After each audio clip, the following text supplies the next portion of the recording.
Hi everyone, welcome back to another video. So today we are talking about my favourite Nintendo Switch games ever. I have done everything I can to try and put these in order, but I just couldn't. I ranked them, then decided I didn't like it, then ranked them again, didn't like it. So these are in no particular order, they are just my favourite Nintendo Switch games ever. So let's take a look at what made the list.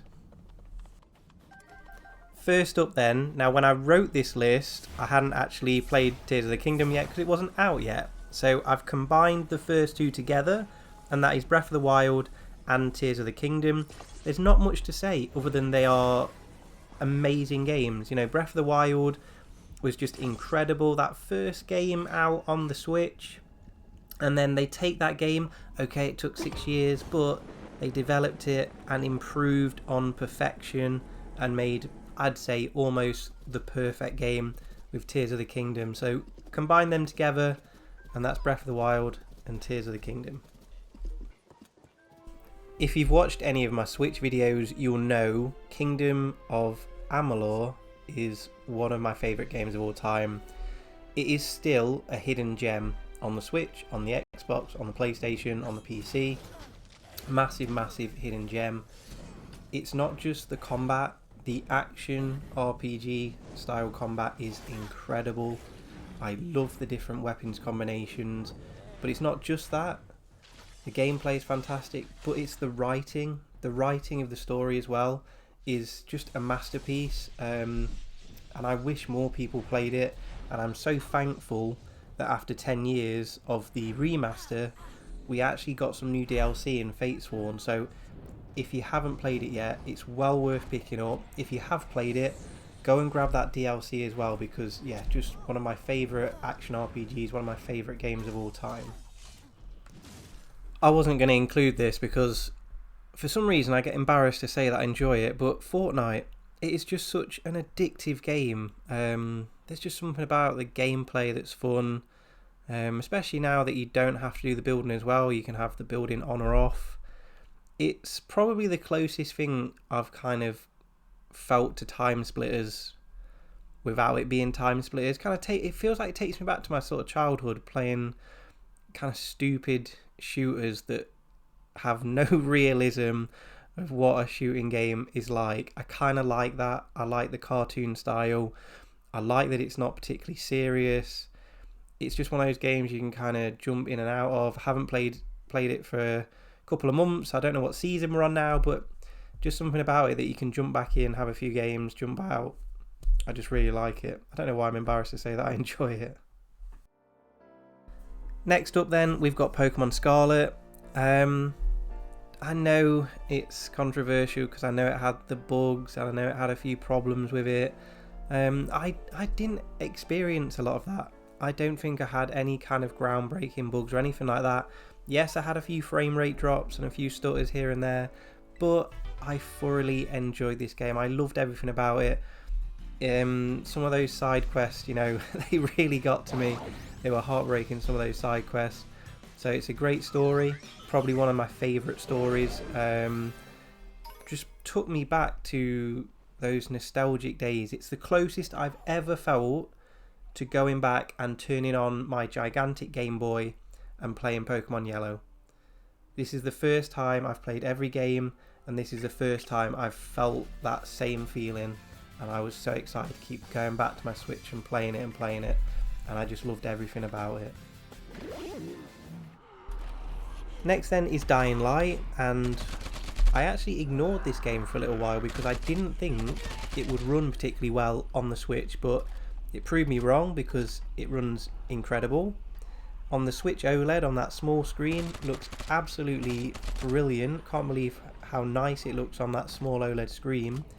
And then free is just how much there is to do. It's absolutely massive. I just thought it was going to be another like zombie slaying game, but so much content. There's so much to do, so many side quests, so many weapons to collect, so many ways to use different weapons, so many buildings to climb. Just a huge RPG, and that's something the Switch has done. It's opened up my eyes to how many different styles of RPGs there are, and yeah, another great game on the Switch. That's Dying Light.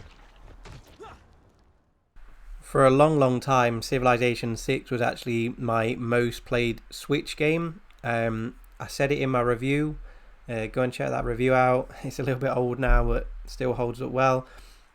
It's perfect for the Switch. This game suits handheld gaming and suits the Switch absolutely perfectly. Particularly because, as I say, it's there in front of you. You can play turn after turn. You can turn, watch a bit of telly, go back, play your turn. It's just such an unbelievably good game. This constantly goes on sale for like a £5, and the amount of hours you can put into it, it's well worth picking up. So click that love heart on your wish list when it goes back in the sale, because it does all the time. Buy it, you won't regret it. It's such a great game. Love this game. The next game is Boldo. Now, I know a lot of people were so excited for this when it was first announced, and then when it finally came out, there was a huge excitement about it, and sadly it got released and it had a few bugs, and yeah, it didn't have the best start to life on the Switch. But that small team of people that created this game have worked incredibly hard, and they've fixed all of the bugs. They've even released a whole new big DLC. It's massive. They have brought out a physical version with all the DLC on, and it's such a shame that if you get that negativity around release, sometimes you just can't recover from it. And I know that Switch Up and loads of other YouTubers have said how good this game is now. There's been loads of new videos to say this is a fantastic game. It still doesn't kind of get that recognition because of those bugs when it was first released, but I can assure everyone they're fixed. And if you want some kind of old school classic Zelda, this is your fix. And yeah, I really enjoyed the puzzles. I like the simple combat to it. The art style is just perfect for me. So yeah, another great game, but sadly kind of spoiled by release, but all fixed now. This next game actually won a BAFTA for Game Beyond Entertainment, and it's Endling, Extinction is Forever. And my god, yeah, my heart was not ready for this game. This is one of the most emotional journeys I've ever been on in a game ever. Fully deserves that BAFTA, and just incredible. It's a basic kind of puzzle platformer, but you go on a journey following a fox trying to rescue her fox cubs, and you have to obviously avoid the environment, you have to avoid the enemies, the humans, and yeah, it's yeah, I'm not gonna lie, I cried a lot during this game, and my partner, she couldn't even finish the game because it was far too emotional for her. And it's yeah, it's an incredible game, and it's something that people just need to experience. Maybe the gameplay isn't the most perfect gameplay, but the story and what it's trying to show you as a game is super important. So you've got to go and check this one out, definitely. Next up, we've got Marvel Ultimate Alliance 3, The Black Order. Now, people forget this is a Switch exclusive. Like, that's incredible to have all of those Marvel characters on the Switch. It's incredible. It's called an action RPG, but I think this is better described as a beat 'em up. This reminds me of like a modern take on those classic beat 'em ups from the kind of Super Nintendo era.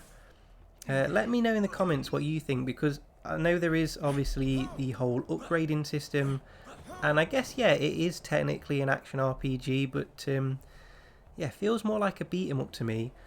The hardest part for me was trying to pick 4 characters because the roster is absolutely massive. Particularly if you buy it now, there's more characters now rather than having to get the DLC. And yeah, I got frustrated because I wanted to have extra people on my team that I couldn't have, and I felt terrible taking someone out and swapping them over. But yeah, just all in all, a really great action RPG or beat 'em up. Next up then, we've got Monster Hunter Rise, and where do we start? This was just an incredible game, played so well on the Switch, and obviously for a long time it was a Switch exclusive and a handheld exclusive, but you can obviously now play this on the Steam Deck, PC, and obviously other multiple handheld systems. Arguably one of the best things about Monster Hunter Rise is the massive amount of armour, the massive amount of different weapons. The way that you can actually take on the monsters is incredible as well. You know, if you don't like swords, go and use bow and arrow. If you don't like bow and arrow, go and use a long range firearm. Go and use a short range firearm. If you don't like a certain armour, go and get some more, go and craft some more. And I said it in the review that this game, there's something for everyone in this game.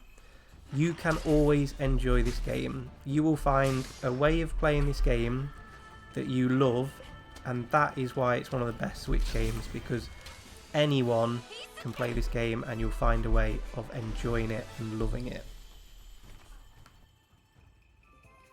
Kirby and the Forgotten Lands. Sometimes, well, all the time, I have to remind myself that this is the first ever fully 3D Kirby game.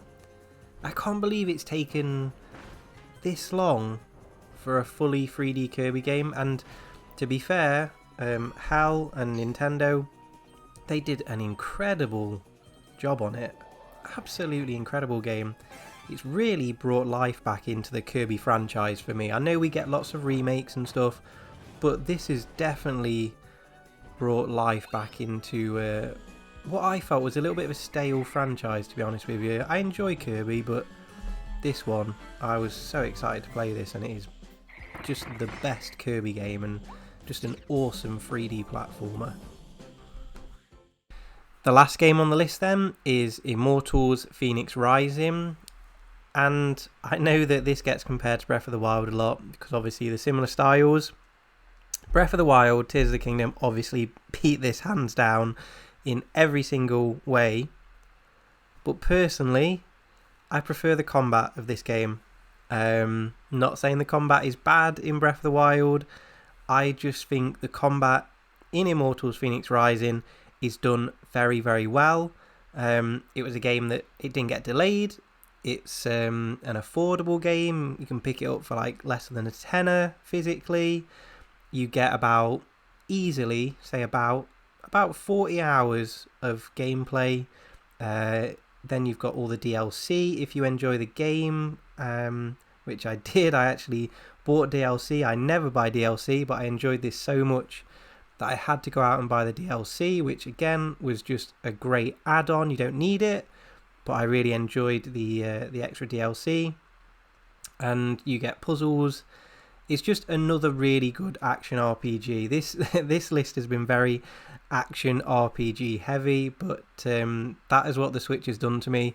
It's made me find like a genre of game which happen to be RPGs, and particularly action RPGs, and just buy every single one. So the last one on the list is Immortals Fenyx Rising. That's it from me then. If you like video game collecting, if you like handheld gaming, modern and retro gaming, then hit subscribe, because that's what we do here. Thank you so much for watching, and I look forward to seeing you in the next video. Take care everyone. Thank you guys. Take care.